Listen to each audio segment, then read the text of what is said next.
प्रणाम सभी को। आइए आज गीता के अध्याय 5वें और श्लोक 27 और 28 से शुरू करते हैं। संबंध। अब आगे के 2 श्लोकों में भगवान ये बताते हैं कि जिस तत्व को ज्ञान योगी और कर्म योगी प्राप्त करता है, उसी तत्व को ध्यान योगी भी प्राप्त कर सकता है।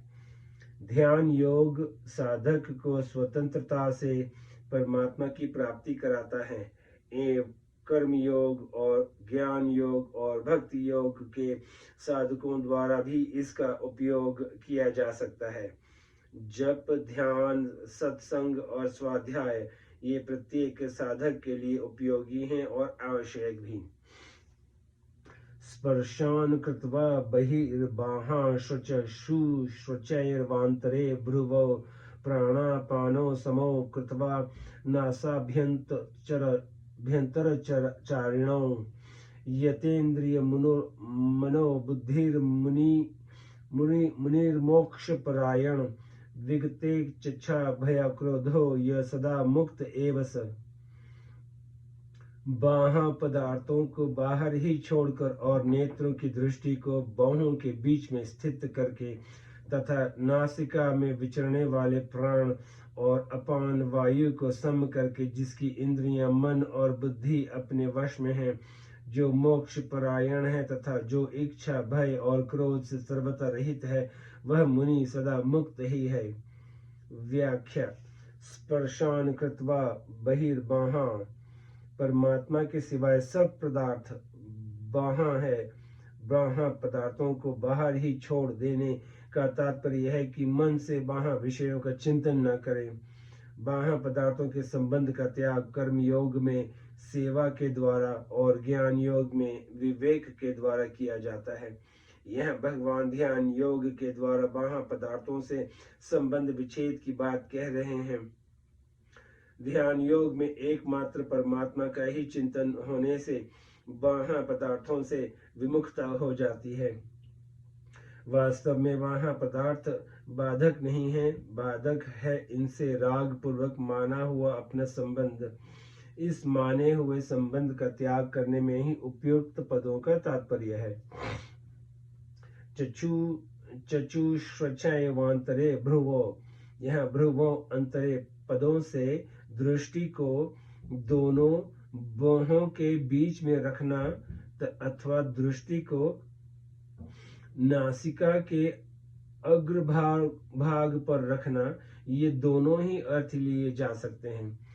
ध्यान काल में नेत्रों को सर्वथा बंद रखने से लय दोष अर्थात निद्रा आने की संभावना रहती है और नेत्रों को सर्वथा खुला रखने से सामने दृश्य रहने से विक्षेप दोष आने की संभावना रहती है। इन दोनों प्रकार के दोषों को दूर करने के लिए आधे मुंदे हुए नेत्रों की दृष्टि को दोनों बाहों के बीच स्थापित करने के लिए कहा गया है। प्राणापानो समो कृत्वा नासाभ्यन्तरचारिणौ, नासिका से बाहर निकलने वाली वायु को प्राण और नासिका के भीतर जाने वाली वायु को अपान कहते हैं। प्राण वायु की गति दीर्घ और अपान वायु की गति लघु होती है। इन दोनों को सम करने के लिए पहले बाईं नासिका से अपान वायु को भीतर ले जाकर दाईं नासिका से प्राण वायु को बाहर निकालें। फिर दाईं नासिका से अपान वायु को भीतर ले जाकर बाईं नासिका से प्राण वायु को बाहर निकालें। इन सब क्रियाओं में बराबर समय लगना चाहिए। इस प्रकार लगातार अभ्यास करते रहने से प्राण और अपान वायु की गति सम, शांत और सूक्ष्म हो जाती है। जब नासिका के बाहर और भीतर तथा कंठादि देश में वायु के स्पर्श का ज्ञान न हो, तब समझना चाहिए कि प्राण अपान की गति सम हो गई है। इन दोनों की गति सम होने पर लक्ष्य परमात्मा का रहने से मन से स्वाभाविक ही परमात्मा का चिंतन होने लगता है। ध्यान योग में इस प्राणायाम की आवश्यकता होने से ही इसका उपयुक्त पदों में उल्लेख किया गया है। यतेंद्रिय मनोबुद्धि, प्रत्येक मनुष्य में एक तो इंद्रियों का ज्ञान रहता है और एक बुद्धि का ज्ञान। इंद्रियां और बुद्धि दोनों के बीच में मन का निवास है। मनुष्य को देखना यह है कि उसके मन पर इंद्रियों के ज्ञान का प्रभाव है या बुद्धि के ज्ञान का प्रभाव है, अथवा आंशिक रूप से दोनों के ज्ञान का प्रभाव है। इंद्रियों के ज्ञान में संयोग का प्रभाव पड़ता है और बुद्धि के ज्ञान में परिणाम का।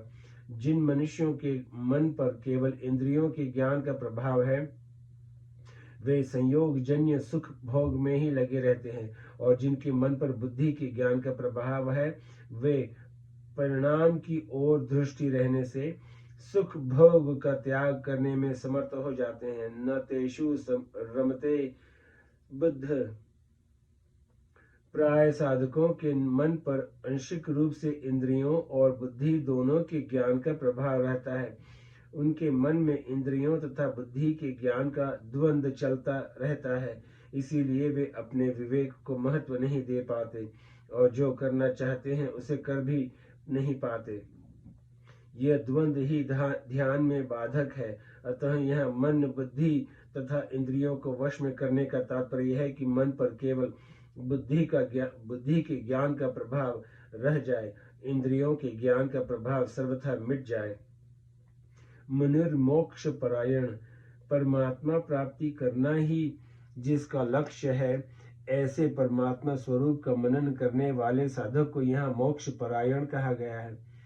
परमात्मा तत्व सब देश काल आदि में परिपूर्ण होने के कारण सदा सर्वदा सबको प्राप्त ही है, परंतु दृढ़ उद्देश्य न होने के कारण ऐसे नित्य प्राप्त तत्व की अनुभूति में देरी हो रही है। यदि एक दृढ़ उद्देश्य बन जाए तो तत्व की अनुभूति में देरी का काम नहीं है। वास्तव में उद्देश्य पहले से ही बनाया है, क्योंकि परमात्मा प्राप्ति के लिए ही यह मनुष्य शरीर मिला है।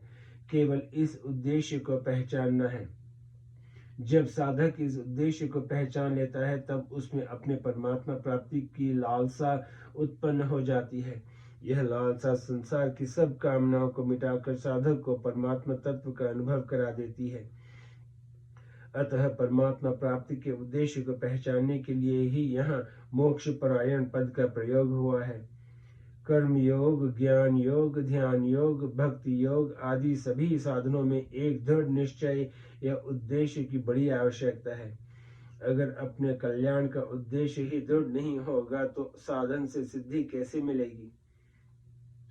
इसीलिए यहाँ मोक्ष परायण पद से ध्यान योग में दृढ़ निश्चय की आवश्यकता बताई गई है।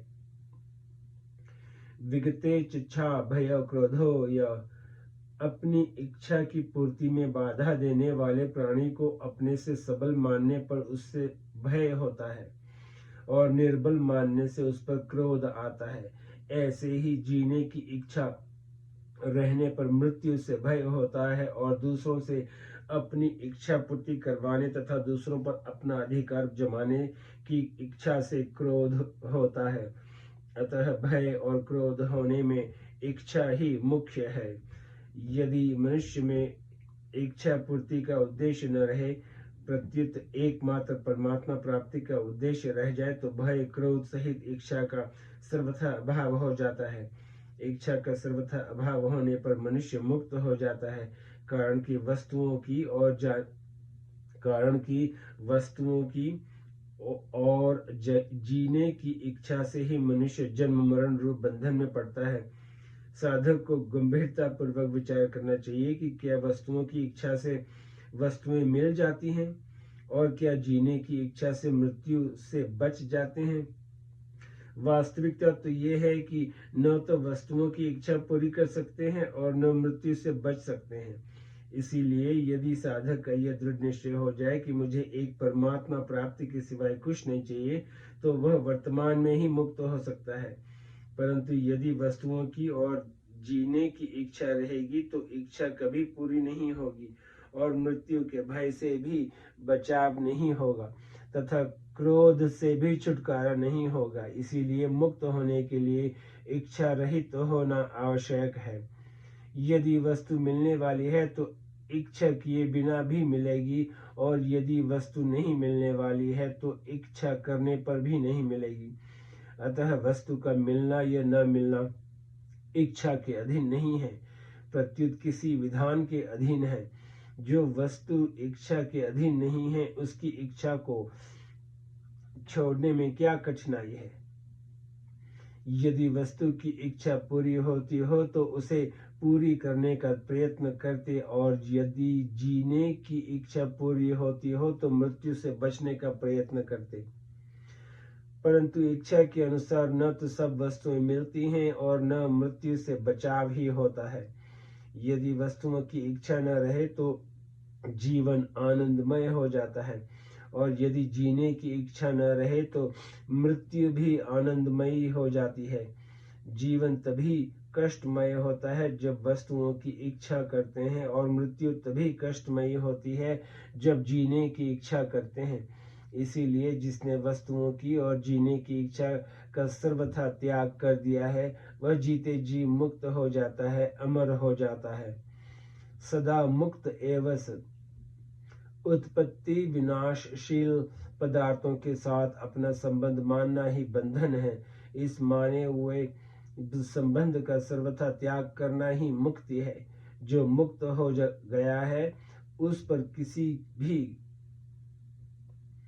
घटना, परिस्थिति, निंदा, स्तुति, अनुकूलता, प्रतिकूलता, जीवन मरण आदि का कृष्ण महत्व भी असर नहीं पड़ता। सदा मुक्त एव पदों का तात्पर्य है कि वास्तव में सदा साधक स्वरूप से सदा मुक्त ही है। केवल उत्पन्न और नष्ट होने वाली वस्तुओं से अपना संबंध मानने के कारण उसे अपने मुक्त स्वरूप का अनुभव नहीं हो रहा है। संसार से माना हुआ संबंध मिटते ही स्वतः सिद्ध मुक्ति का अनुभव हो जाता है। आइए अभी श्लोक 29 करते हैं। भगवान ने योग निष्ठा और सांख्य निष्ठा का वर्णन करके दोनों के लिए उपयोगी ध्यान योग का वर्णन किया। अब सुगमता पूर्वक कल्याण करने वाली भगवनिष्ठा का वर्णन करते हैं। भोक्तार यज्ञ यगत पसा सर्वलोक महेश्वरम सुहंद सर्वभूताना ज्ञातवा मां शांति मृच्छति। भक्त मुझे सब यज्ञों और तपों का भोक्ता, संपूर्ण लोकों का महान ईश्वर तथा संपूर्ण प्राणियों का सहद मतलब स्वार्थ रहित दयालु और प्रेमी जानकर शांति को प्राप्त हो जाता है। ओम शांति शांति शांति। व्याख्या। भोक्तार यगत पसाम। जब मनुष्य कोई शुभ कर्म करता है तब वह जिनसे शुभ कर्म करता है उन शरीर, इंद्रियां, मन, बुद्धि, पदार्थ आदि को अपना मानता है और जिसके लिए शुभ कर्म करता है उसे उस कर्म का भोक्ता मानता है। जैसे किसी देवता की पूजा की तो उस देवता को पूजा रूप कर्म का भोक्ता मानता है। किसी की सेवा की तो उसे सेवा रूप कर्म का भोक्ता मानता है। किसी भूखे व्यक्ति को अन्न दिया तो उसे अन्न का भोक्ता मानता है आदि। इस मान्यता को दूर करने के लिए भगवान उपयुक्त पदों में कहते हैं कि वास्तव में संपूर्ण शुभ कर्मों का भोक्ता मैं ही हूँ, कारण कि प्राणी मात्र के हृदय में भगवान ही विद्यमान है। हृदय सर्वस्य विशिष्टतम गीता, सर्वस्य चाह हृदय सन्निविष्ट गीता, ईश्वर सर्वभूताना हृदय शोर्जुन तिष्ठति गीता। इसीलिए किसी का पूजन करना, किसी को अन्न जल देना, किसी को मार्ग बता देना और जितने भी शुभ कर्म हैं उन सब का भोक्ता भगवान को ही मानना चाहिए। लक्ष्य भगवान पर ही रहना चाहिए, प्राणी पर नहीं। 9वें अध्याय के 24वें श्लोक में भी भगवान ने अपने को संपूर्ण यज्ञों का भोक्ता बताया है। अहं ही सर्वज्ञानान भोक्ता। दूसरी बात यह है कि जिनसे शुभ कर्म किए जाते हैं वे शरीर, इंद्रियां, मन, बुद्धि, पदार्थ आदि अपने नहीं हैं, प्रत्युत भगवान के हैं। उनको अपना मानना भूल ही है। उनको अपना मानकर अपने लिए शुभ कर्म करने से मनुष्य स्वयं उन कर्मों का भोक्ता बन जाता है। अतः भगवान कहते हैं कि तुम संपूर्ण शुभ कर्मों को अपने लिए कभी मत करो, केवल मेरे लिए ही करो। ऐसा करने से तुम उन कर्मों के फल भागी नहीं बनोगे और तुम्हारा कर्मों से संबंध विच्छेद हो जाएगा। कामना से ही संपूर्ण अशुभ कर्म होते हैं। कामना का त्याग करके केवल भगवान के लिए ही सब कर्म करने से अशुभ कर्म तो स्वरूप से ही नहीं होते तथा शुभ कर्मों से अपना संबंध नहीं रहता। इस प्रकार संपूर्ण कर्मों से सर्वथा संबंध विच्छेद होने पर परम शांति प्राप्ति हो जाती है। सर्वलोक महेश्वरम। भिन्न भिन्न लोकों के भिन्न भिन्न ईश्वर हो सकते हैं, किंतु वे भी भगवान के अधीन ही हैं। भगवान संपूर्ण लोकों के ईश्वरों के भी ईश्वर हैं, इसीलिए यह सर्वलोक महेश्वरम पद दिया गया है। तात्पर्य यह है कि संपूर्ण सृष्टि के एकमात्र स्वामी भगवान ही हैं। फिर कोई ईमानदार व्यक्ति सृष्टि की किसी भी वस्तु को अपनी कैसे मान सकता है। शरीर, इंद्रियां, मन, बुद्धि, प्राण, स्त्री, पुत्र, धन, जमीन, मकान आदि को अपने मानते हुए प्राय लोग कहा करते हैं कि भगवान ही सारे संसार के मालिक हैं, परंतु ऐसा कहना समझदारी नहीं है, क्योंकि मनुष्य जब तक शरीर, इंद्रियां, मन आदि को अपना मानता है तब तक भगवान को सारे संसार का स्वामी कहना और अपने आप को धोखा देना ही है। कारण कि यदि सभी लोग शरीर आदि पदार्थों को अपने अपने ही मानते रहे तो बाकी क्या रहा जिसके स्वामी भगवान कहलाए, अर्थात भगवान के हिस्से में कुछ नहीं बचा। इसीलिए सब कुछ भगवान का है, ऐसा वही कह सकता है जो शरीर आदि किसी भी पदार्थों को अपना नहीं मानता। जो किसी भी वस्तु को अपना नहीं मानता वह वास्तव में भगवान को यथार्थ रूप से सर्वलोक महेश्वर मानता ही नहीं। वह जितनी वस्तुओं को अपनी मानता है उतने अंश में भगवान को सर्वलोक महेश्वर मानने में कमी रहती है। मनुष्य को शरीर आदि पदार्थों का सदुपयोग करने का ही अधिकार है, अपने मानने का बिल्कुल नहीं। इन पदार्थों को अपने न मानकर केवल भगवान के ही मानते हुए उन्हीं की सेवा में लगा देने से परम शांति की प्राप्ति हो जाती है। सुहंद सर्वभूताना ज्ञात्वा मां शांति मृच्छति।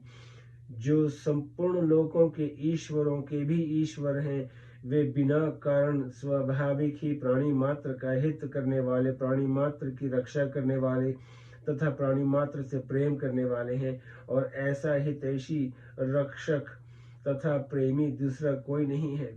इस प्रकार जान लेने से परम शांति प्राप्त हो जाती है, क्योंकि वे वास्तव में ऐसे ही हैं।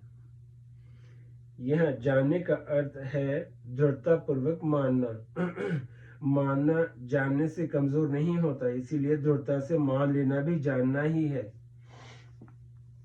महान शक्तिशाली भगवान बिना किसी प्रयोजन के हमारे परम सहृद हैं। फिर भय, चिंता, उद्वेग, अशांति आदि कैसे हो सकते हैं। जीव मात्र का बिना कारण हित करने वाले दो ही हैं। जीव मात्र का बिना कारण हित करने वाले दो ही हैं, भगवान और उनके भक्त। हेतु रति जग जुग उपकारी, तुम्हारा सेवक संसारी मानस। भगवान को किसी से कुछ भी पाना है ही नहीं, न वाप्तम वाप्त व्ययम। गीता। इसीलिए वे स्वाभाविक ही सबके सहृद हैं। भक्त भी अपने लिए किसी से कुछ भी नहीं चाहता और सबका हित चाहता है। तथा हित करता है, इसीलिए वह भी सबका सुहृद होता है। सुहृद सर्वदेही नाम। श्रीमद् भक्तों में जो सुहृदता आती है वह भी मूलत भगवान से ही आती है। भगवान संपूर्ण यज्ञों और तपों के भोक्ता हैं, संपूर्ण लोकों के महान ईश्वर हैं तथा हमारे परम सुहृद हैं। इन तीनों बातों में से अगर एक बात भी दृढ़ता से मान ले तो भगवत प्राप्ति रूप परम शांति की प्राप्ति हो जाती है। फिर तीनों ही बातें मान लेना तो कहना ही क्या है। अपने लिए कुछ भी नहीं चाहना, किसी भी वस्तु को अपनी मानना और भगवान को अपना न मानना, ये तीनों बातें भगवत प्राप्ति में मुख्य बाधक हैं। भगवान भोक्ता और यज्ञ तपसाम पदों से कहते हैं कि अपने लिए कुछ भी न चाहें और कुछ भी न करें। सर्वलोक महेश्वरम पद से कहते हैं कि अपना कुछ भी न माने, अर्थात सुख की इच्छा का और वस्तु व्यक्तियों के आधिपत्य का त्याग कर दे, तथा सुहृद सर्वभूतानम पदों से कहते हैं कि केवल मेरे को ही अपना माने, अन्य किसी वस्तु व्यक्ति आदि को अपना न माने। इन तीनों में से एक बात भी मान लेने से शेष बातें स्वतः आ जाती हैं और भगवत प्राप्ति हो जाती है। अपने लिए सुख की इच्छा का त्याग तभी होता है तब जब मनुष्य किसी भी प्राण पदार्थ को अपना न माने। जब तक किसी भी पदार्थ को अपना मानता है तब तक वह बदले में सुख चाहेगा ही। सुख की इच्छा के त्याग से ममता का त्याग, और ममता के त्याग से सुख की इच्छा का त्याग होता है।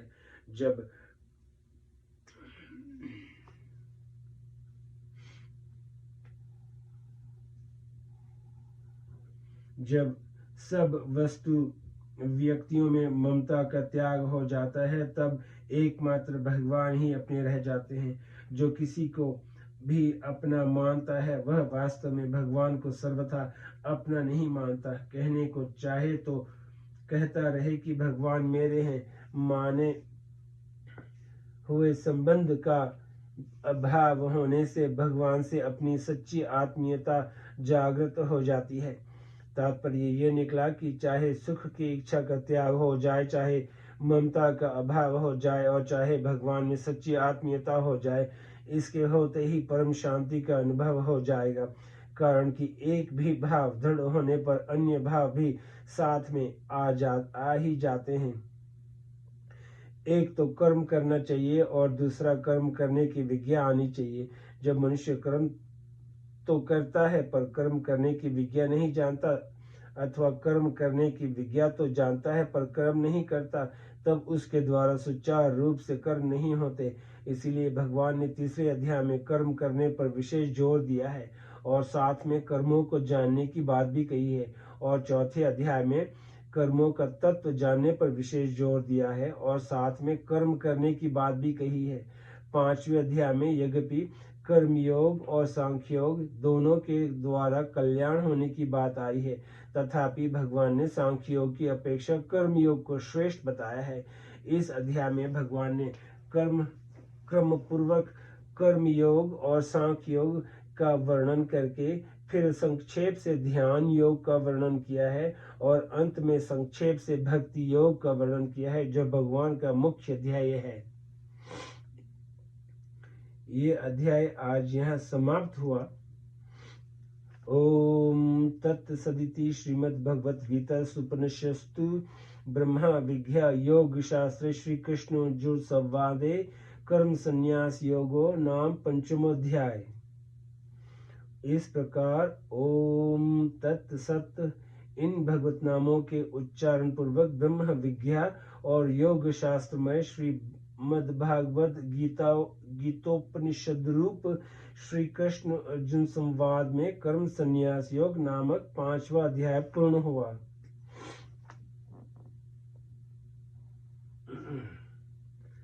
कर्म योग और सांख्य योग दोनों का वर्णन होने से इस 5वें अध्याय का नाम कर्म संन्यास योग है। 5वें अध्याय के पद, अक्षर और उवाच।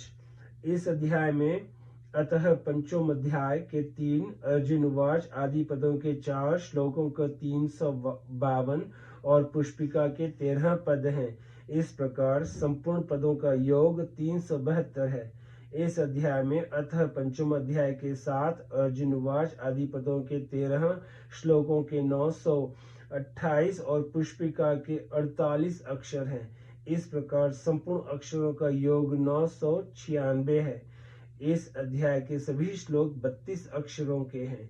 इस अध्याय में 2 उवाच हैं, एक अर्जुन उवाच और एक भगवान उवाच। 5वें अध्याय में प्रत्युक्त छंद। इस अध्याय के 29 श्लोकों में से 13वें और 29वें श्लोक के प्रथम चरण में नगन प्रत्युक्त होने से न विपुला और 22वें श्लोक के तृतीय चरण में मगन प्रत्युक्त होने से म विपुला संज्ञा वाले छंद हैं। शेष 26 श्लोक ठीक पथ्यावक्त्र अनुष्ठुप छंद के लक्षणों से युक्त हैं। नमस्ते।